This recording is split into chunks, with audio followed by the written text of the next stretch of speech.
Good morning. സമയം 10 മണിയായി. കിടന്നതിന് ശേഷം എഴുന്നേറ്റതിന് ശേഷം കിടന്നതാട്ടോ. മക്കൾ ക്ലാസ്സിൽ പോയതിന് ശേഷം വീണ്ടും വന്ന് കിടന്നതാണ്. അപ്പോൾ ഇന്നലെ മൈഗ്രെയിൻ ചെറുതായിട്ടൊന്ന് വന്നു. അപ്പോൾ ഒരു ഇഞ്ചക്ഷനൊക്കെ ചെയ്തു. കൈക്ക് നല്ല വേദന. അപ്പോൾ പിന്നെ കുറച്ച് നേരം ആ മരുന്നിൻ്റെ ഒരു ക്ഷീണം പോയിക്കോട്ടെ എന്ന് വിചാരിച്ച് ഞാനവിടെ കിടന്നിട്ടതാണ്. ഇപ്പോൾ രാവിലെ എഴുന്നേറ്റ് സ്വാഭാവികമായിട്ട് എല്ലാവരും മൊബൈൽ നോക്കുകയല്ലേ ചെയ്യുക. അപ്പം ഞാൻ ഇൻസ്റ്റാഗ്രാമിൽ നോക്കി. അപ്പം ഇൻസ്റ്റാഗ്രാമിൽ നോക്കിയ സമയത്ത് ഒരു മെസ്സേജ്, ഞാൻ കൃഷ്ണനെ വരയ്ക്കുന്നതാണെന്ന് അറിഞ്ഞുകൊണ്ട് ഭയങ്കര റെസ്പെക്റ്റോടുകൂടെ ഫോളോ ചെയ്തതായിരുന്നു. ആർക്കോ ഇന്നലെ കൊടുത്തൊരു മറുപടി എനിക്ക് ഇഷ്ടമായില്ല എന്ന്. നോക്കൂ സുഹൃത്തെ, നിങ്ങളെ ഇഷ്ടപ്പെടിപ്പിക്കാൻ വേണ്ടിയിട്ട് എനിക്കൊന്നും ചെയ്യാൻ പറ്റില്ല. നമ്മളെ തെറിയും തോന്നിയാസം വിളിക്കുന്നവർക്ക് കുറേയൊക്കെ നമ്മൾ പ്രതികരിക്കുന്നില്ല, പക്ഷെ ചിലതിന് നമ്മൾ പ്രതികരിച്ചു പോകും. അപ്പം മറുപടി കൊടുത്തതാണ്. നമ്മൾ അമ്മയെ തല്ലിയ രണ്ട് കാര്യം അഭിപ്രായം എന്ന് കേട്ടിട്ടില്ലേ? അതേ സംഭവം തന്നെ. അടുത്ത നെക്സ്റ്റ് സ്ക്രോൾ ചെയ്തപ്പം അടുത്തത് ഞാൻ നിങ്ങളുടെ ഫാനാട്ടോ, എനിക്ക് നിങ്ങളിൽ ഏറ്റവും കൂടുതൽ ഇഷ്ടം കമൻറ്റിന് മറുപടി കൊടുക്കുന്നതാണ്. എങ്ങനെ ഇരിക്കുന്നു? ഒരാൾക്ക് ഞാൻ കമൻറ്റിന് മറുപടി കൊടുത്തത് ഇഷ്ടപ്പെടാത്ത ആളും, ഒരാൾക്ക് ഞാൻ കമൻറ്റിന് മറുപടി കൊടുത്തത് ഇഷ്ടപ്പെട്ട ഒരാളും.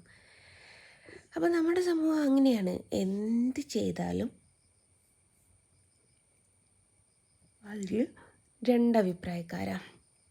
ഈ രണ്ടഭിപ്രായത്തെയും രണ്ട് ചെവി കൂടെ കേൾക്കുക, രണ്ട് ചെവി കൂടി ആട്ട് വിടുക. നമ്മളായിട്ട് ജീവിക്കുക. നമുക്ക് മറുപടി കൊടുക്കണം എന്ന് തോന്നിയാൽ നമ്മൾ മറുപടി കൊടുക്കുക.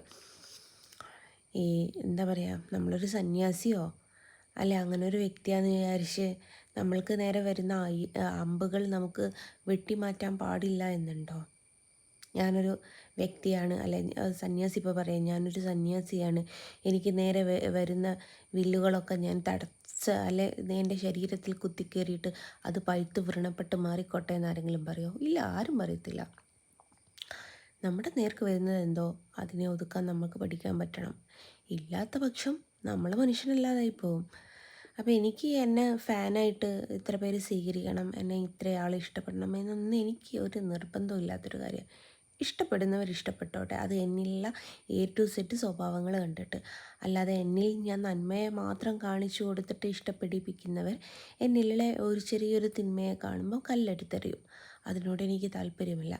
എന്നിലുള്ള നന്മയെയും തിന്മയെയും പൂർണ്ണമായിട്ട് മനസ്സിലാക്കിയിട്ട് എന്നിൽ നിൽക്കുന്ന ആൾക്കാരെ മാത്രമേ ഞാൻ ഉൾക്കൊള്ളുള്ളൂ.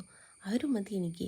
അല്ലാതെ ഒരാൾക്ക് വേണ്ടിയിട്ട് മാത്രം ഞാൻ നല്ല കുട്ടിയായിട്ട്, സോഷ്യൽ മീഡിയക്ക് വേണ്ടിയിട്ട് മാത്രം, സോഷ്യൽ മീഡിയ വരുന്ന സമയത്ത് മാത്രം ഞാൻ നല്ല കുട്ടിയായിട്ട് നല്ല നല്ല കാര്യങ്ങളൊക്കെ പറഞ്ഞ്, ഇപ്പോഴത്തെ എൻ്റെ തനി സ്വഭാവം, എനിക്ക് പെട്ടെന്ന് ദേഷ്യം വരുന്ന ഒരാളാണ്, പെട്ടെന്ന് കരച്ചിൽ വരുന്ന ഒരാളാണ്, പെട്ടെന്ന് എന്തിനും റിയാക്ട് ചെയ്യുന്ന ഒരാളാണ്. അതൊക്കെ മറച്ച് വെച്ച് ഞാൻ വെറും ഒരു ചിരിച്ചു എൻ്റെ അമ്മക്കും അച്ഛനും വിളിച്ചാലും ഓ ഡാഡിക്കും മമ്മിക്കും അല്ലേ വിളിച്ചത്, സാരല്ല സുഹൃത്തെ എന്ന് പറയാൻ മാത്രമൊന്നും വലിയ എന്താ പറയുക, എന്തോന്ന് പറയാറുണ്ട്, അതൊന്നും അല്ല ഞാൻ. അപ്പം എന്നിലുള്ള നന്മയെയും തിന്മയെയും മനസ്സിലാക്കിയിട്ട് അത് ഉൾക്കൊള്ളാവുന്ന ആൾക്കാരുണ്ടെങ്കിൽ മാത്രം എൻ്റെ കൂടെ നിന്നാൽ മതി. അല്ലാത്ത ഒരാളും എൻ്റെ കൂടെ നിൽക്കണമെന്ന് എനിക്കൊരു താല്പര്യവും ഇല്ല. തുറന്ന് പറയുന്നതിന് എന്താ, തുമ്മിയാ തെറിക്കുന്ന മൂക്കാനായിട്ട് പൊക്കോട്ടേന്നേ. മൂക്ക് നമുക്ക് വേറെ ഉണ്ടാക്കാൻ പറ്റൂലെങ്കിലും തെറിച്ചു പോയ മൂക്കിനെ ഓർത്ത് വിഷമിക്കാതിരിക്കാനെങ്കിലും നമുക്ക് പറ്റും. അപ്പം അങ്ങനെയാണ് ഗൈസ് ഇന്നത്തെ വിശേഷങ്ങൾ. ഞാൻ മെല്ലെ നെയ്നേക്കാൻ നോക്കട്ടെ. ഈവനിങ് ഒരിടം വരെ പോകാനുണ്ട്, അതിൻ്റെ ഡീറ്റെയിലൊക്കെ ഞാൻ പറയാം. ചായ ഒന്നും ഇവിടെ എത്തിയില്ല. അരുണ് ഇന്നലെ അമ്പലത്തിലെന്തോ വഴിപാട് കഴിക്കാൻ കൊടുത്തിട്ട് ഇന്നതിൻ്റെ പ്രസാദം മേടിക്കാൻ പോയത്. എന്നോട് പറഞ്ഞു 2 പാത്രമായിട്ട് പോകാൻ പറഞ്ഞിട്ടുണ്ട്. അപ്പോൾ ഈ ഇരട്ടി മധുരം എനിക്ക് ഭയങ്കര ഇഷ്ടമാട്ടോ. എന്തിനാണ് ഇരട്ടി മധുരം കിട്ടുകയെന്ന് അറിയില്ല. പിന്നെ പായസം ഉണ്ടാവുമല്ലോ, ഇന്ന് ചിങ്കാലാല. അപ്പോൾ അത് രണ്ടും മേടിക്കാൻ പോയിട്ടുണ്ട്, ഇതുവരെ എത്തിയിട്ടില്ല. അപ്പോൾ അതൊക്കെ വന്നിട്ടുണ്ട്. വണ്ടിയുടെ സൗണ്ട് ഉണ്ട്, 100 സവന് വണ്ടിയുടെ മ്യൂസിക് ഇങ്ങനെ വെച്ചുകൊണ്ട് വരുന്നുണ്ട്. അപ്പോൾ മെല്ലെ എഴുന്നേറ്റ് പല്ല് തേച്ച് കുളിച്ചിട്ടേ പ്രസാദം കഴിക്കുള്ളൂ കേട്ടോ, ഇനി അത് പറയണ്ട. അപ്പോൾ ഓക്കെ, ചെയ്യാൻ നോക്കട്ടെ. Bye bye.